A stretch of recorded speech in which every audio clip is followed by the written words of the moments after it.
Trump just pulled the plug on Michael Langley, the man once seen as America's power arm in Africa. With Traoré rising fast, is this the end of U.S. dominance in the region? What happens next may shock the world, African power dynamics shifting. In a stunning turn of events, U.S. General Michael Langley, known for his strong stance against African nationalist movements, has been replaced by Donald Trump's new appointee. Many are calling this a major win for Captain Ibrahim Traoré, whose growing influence in West Africa has sent shockwaves through traditional Western power structures. Why was Langley suddenly removed? What role did Traoré's resistance and rising Pan-African alliances play? Is U.S. military control in Africa collapsing? This report uncovers the real story behind Langley's downfall, Trump's strategic pivot, and what it means for the future of Africa's sovereignty. Don't forget to subscribe, like, and comment below. Your voice matters in this global conversation. Why was General Michael Langley suddenly removed? General Michael Langley's replacement as commander of U.S. Africa Command, AFRICOM, with President Donald Trump reportedly nominating Air Force Lieutenant General Dagvin Anderson, has sparked speculation due to its abrupt nature.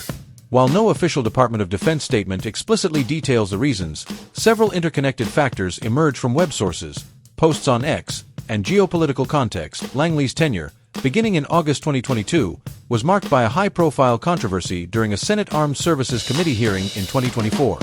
He accused Burkina Faso's leader, Captain Ibrahim Traoré, of misusing national gold reserves to prop up the junta regime rather than addressing counterterrorism. This statement provoked significant backlash, as it was perceived as an attack on Burkina Faso's sovereignty. Posts on X claim that millions of Africans worldwide protested in solidarity with Traoré, denouncing Langley as a symbol of U.S. imperialism. The scale of these protests, while possibly exaggerated, underscores the diplomatic fallout, which likely pressured U.S. policymakers to reconsider Langley's position to mitigate further damage to U.S.-Africa relations. Beyond this incident, Langley's leadership faced scrutiny amid broader strategic shifts. Web sources, including a March 2025 report from the Africa Center for Strategic Studies, highlight AFRICOM's struggles to curb rising militant violence, with fatalities from Islamist insurgencies increasing dramatically since 2007. Langley's admission during congressional testimony that U.S.-trained African soldiers led coups in countries like Burkina Faso and Mali further damaged his credibility, suggesting AFRICOM's training programs inadvertently fueled instability. This failure may have prompted the Trump administration, known for prioritizing efficiency and America First policies, to seek new leadership. Additionally, reports from sources like the Washington Post indicate that the Trump administration is exploring a restructuring of AFRICOM, potentially merging it with U.S. European Command, EUCOM, to streamline operations and reduce costs. Langley's replacement could align with this shift, reflecting dissatisfaction with AFRICOM's performance under his command or a desire to reorient its mission amid growing African resistance.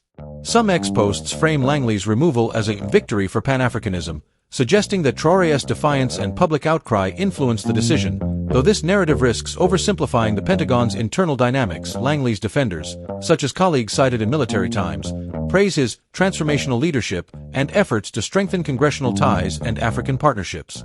However, critics, including the Black Alliance for Peace, argue that his approach epitomized AFRICOM's neo-colonial agenda, making him a lightning rod for African discontent. The combination of diplomatic missteps, strategic failures, and a potential command overhaul likely contributed to his sudden exit, though official confirmation remains pending. What role did Traoré's resistance and rising Pan-African alliances play? Captain Ibrahim Traoré, Burkina Faso's 36-year-old leader since the 2022 coup, has become a pivotal figure in resisting Western military and economic influence, galvanizing Pan-African sentiment. His policies and the formation of the Alliance of Sahelian States, ASS, with Mali and Niger have directly challenged AFRICOM's influence, amplifying calls for African sovereignty. Traoré's resistance is rooted in actions that reject Western dominance. He expelled French military forces in 2023, following Mali and Niger's lead, and nationalized Burkina Faso's gold mines, redirecting revenues to domestic priorities like agriculture. A Legal Africa report details how Traoré's government distributed $179 million in agricultural equipment in 2024, funded by gold revenues, to boost food security and reduce reliance on Western aid. This move contrasted sharply with Langley's accusation of resource mismanagement, framing Traoré as a champion of self-reliance. The ASS, formalized in 2023, represents a broader Pan-African push for autonomy. By aligning with Russia for military support and China for infrastructure investment, The ASS has reduced dependence on US and French security frameworks, directly undermining AFRICOM's African-led, US-enabled model.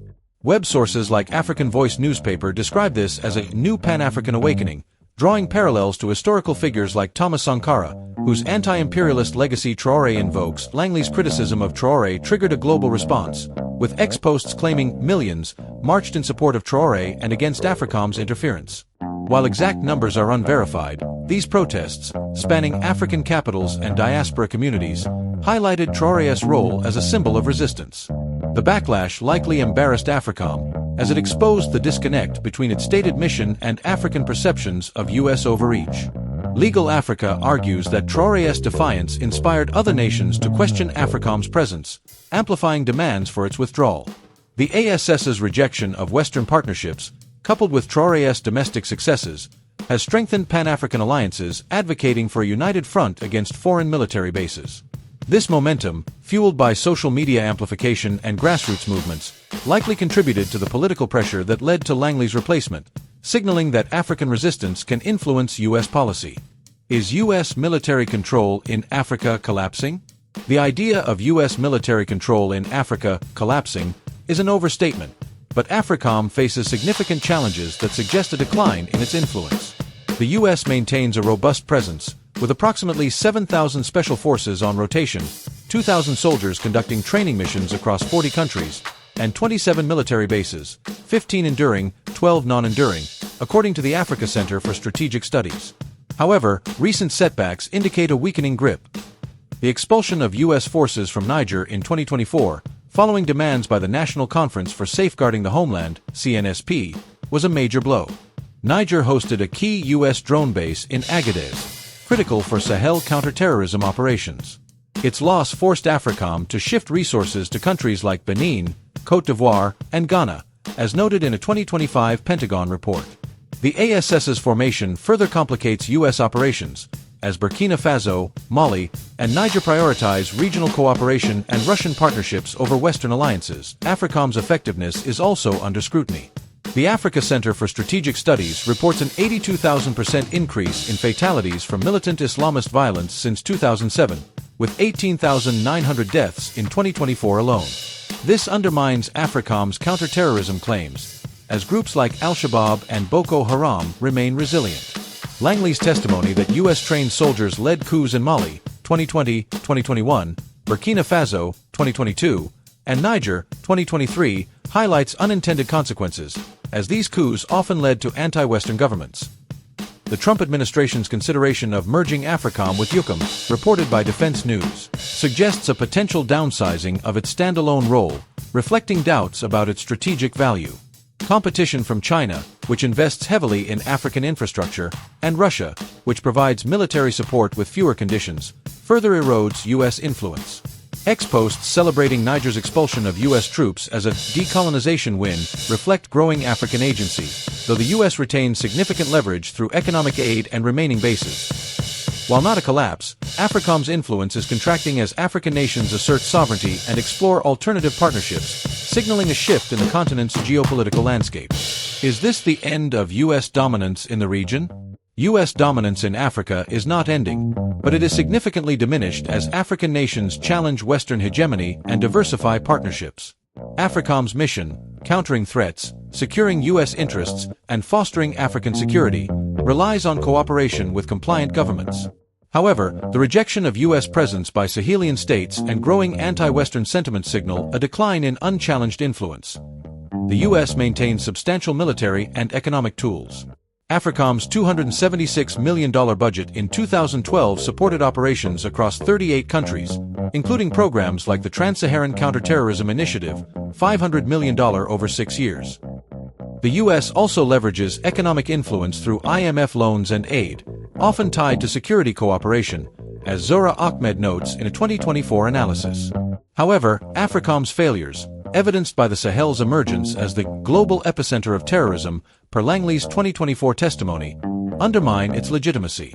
The 2011 Libya intervention, supported by AFRICOM, led to regional chaos, further eroding trust.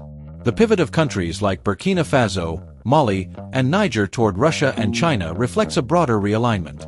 Russia's Wagner Group, now Africa Corps, provides security with fewer political strings, while China's $60 billion in African infrastructure investments, 2013 to 2023, offers economic alternatives. Teen Vogue's 2024 critique highlights AFRICOM's reliance on African proxy forces, which allows the U.S. to maintain influence without large-scale deployments but risks backlash when these forces turn against Western interests. The potential restructuring of AFRICOM under Trump suggests a shift toward a less visible presence, possibly emphasizing economic leverage over military bases. However, African demands for sovereignty, amplified by figures like Traoré and movements like the Black Alliance for Peace, challenge this model. While the U.S. retains influence through remaining partnerships and resources, its ability to dictate outcomes is waning as African agency and multipolar alliances grow. What has AFRICOM truly done for Africans? AFRICOM's stated goals include countering transnational threats, strengthening African militaries, and promoting stability, but its impact on Africans is deeply contested. Proponents argue that AFRICOM enhances security through training programs, joint exercises, and humanitarian efforts. For example, the Flintlock exercise trains African special forces, while the Africa Enlisted Development Strategy builds professional militaries. AFRICOM's response to crises, like Ebola in 2014, involved logistical support, and its 2024 airstrike in Somalia killed al-Shabaab leader Mohammed Meyer, showcasing counterterrorism efforts. However, critics argue that AFRICOM prioritizes U.S. interests over African welfare. The Black Alliance for Peace highlights the 2011 Libya intervention, which destabilized the Sahel, leading to arms proliferation and a resurgence of slavery. The Africa Center for Strategic Studies notes that militant violence has surged, with 43,000 deaths from 2002 to 2024, suggesting AFRICOM's counterterrorism strategy has failed. U.S.-trained soldiers leading coups in Mali, Burkina Faso, and Niger further undermine claims of fostering stability. AFRICOM's focus on resource-rich regions raises suspicions. The Council on Foreign Relations notes that Africa supplied 18% of U.S. oil imports in 2011, projected to reach 25% by 2015, with bases in the Gulf of Guinea protecting these interests. Critical minerals like cobalt and lithium, vital for U.S. technology, are also strategic priorities, per a 2023 RAND report. Programs like Military Information Support Operations, MISO, are accused of countering African sovereignty movements under the guise of security, as Legal Africa argues. Humanitarian efforts, like USAID integration with AFRICOM, are often overshadowed by military priorities. Teen Vogue's 2024 analysis describes AFRICOM's partnerships with corrupt regimes as perpetuating structural inequalities, while grassroots voices on X argue that U.S. aid comes with conditions that undermine African autonomy. Overall, AFRICOM's benefits to Africans are limited, overshadowed by its role in advancing U.S. geopolitical and economic interests, often at the expense of local stability and sovereignty. Why are U.S. forces embedded in nearly every region under the banner of security? AFRICOM's extensive presence, 7,000 special forces, 2,000 trainers, and 27 bases across 40 countries, is justified as a response to transnational threats like al-Shabaab, Boko Haram, and ISIS affiliates. The command's 2024 posture statement emphasizes African-led, U.S.-enabled solutions, with operations like the Trans-Saharan Counterterrorism Initiative and Somalia airstrikes aimed at neutralizing terrorists. The U.S. also claims to support African capacity through exercises like Africa Endeavor, which enhances military interoperability. However, the security rationale is widely questioned. The Council on Foreign Relations links AFRICOM's 2007 creation to competition with China, which was expanding economic influence in Africa. The U.S.'s naval presence in the Gulf of Guinea, increased since 2004, aligns with protecting oil exports, while bases in the Democratic Republic of Congo and Zambia target critical minerals. A 2023 RAND report notes that AFRICOM's basing strategy counters Russian and Chinese influence, suggesting geopolitical motives. The use of proxy forces, as Teen Vogue details, allows the U.S. to project power with minimal direct involvement, reducing domestic political risks. Economic leverage, via IMF loans and aid, ensures African cooperation, often in a legal gray zone, per Zora Ahmed's 2024 analysis. Critics like the Black Alliance for Peace argue that AFRICOM's presence suppresses African self-determination, supporting regimes that align with Western interests while countering grassroots movements. Legal Africa contends that the African Union's reliance on Western funding compromises its ability to challenge AFRICOM, reinforcing U.S. influence. Why should Africans unite to demand AFRICOM's complete exit? The case for African unity against AFRICOM's presence is rooted in several grievances, supported by historical and contemporary evidence. Sovereignty violations. AFRICOM's operations, including alleged assassination attempts against leaders like Traoré, per unverified claims, are seen as infringing on African autonomy. The Black Alliance for Peace's 2013 AFRICOM Go Home campaign demands the removal of all U.S. bases, echoing anti-colonial struggles. Destabilization, the Libya intervention and rising terrorism, with 18,900 deaths in 2024 per the Africa Center, illustrate AFRICOM's role in exacerbating conflicts. Coups by U.S.-trained soldiers further destabilize governments, contradicting AFRICOM's stability goals. Resource exploitation. Legal Africa argues that AFRICOM protects Western access to oil, cobalt, and lithium, perpetuating a colonial extractive model. Burkina Faso's nationalization of gold mines under Traoré demonstrates an alternative prioritizing local development, neo-colonial control. Teen Vogue critiques AFRICOM's partnerships with corrupt regimes as perpetuating structural humiliations.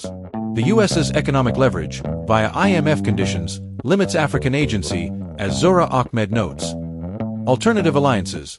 The ASS's partnerships with Russia and China offer Africans options with fewer political conditions, as seen in Mali's 2023 military agreements with Russia. These alliances empower African nations to reject Western dominance. Pan-African unity. A united African front, potentially through a reformed African Union or regional bodies like ECOWAS, could amplify demands for AFRICOM's exit. Legal Africa's call for a continental alliance to protect sovereignty-minded leaders draws on Sankara's legacy and Traoré's example, advocating for African-led security and development. Unity could leverage Africa's collective bargaining power, as seen in the ASS's defiance of Western sanctions. Grassroots movements, amplified on X, and organizations like the Black Alliance for Peace provide momentum for a coordinated push to dismantle AFRICOM's presence, prioritizing African self-determination. Conclusion. Langley's removal reflects a confluence of diplomatic fallout from his criticism of Traoré, AFRICOM's strategic failures, and a potential U.S. policy shift amid African resistance. Traoré's defiance and the ASS's rise have galvanized Pan-Africanism, challenging AFRICOM's influence and inspiring global solidarity. While U.S. military control is not collapsing, it faces significant setbacks, signaling a decline in dominance as African nations assert autonomy and seek non-Western partners. AFRICOM's record prioritizes U.S. interests, resources, counterterrorism, and geopolitical rivalry over African welfare, fueling demands for its exit. Africans have compelling reasons to unite against AFRICOM, from protecting sovereignty to pursuing self-reliant development, echoing a broader vision for a decolonized continent.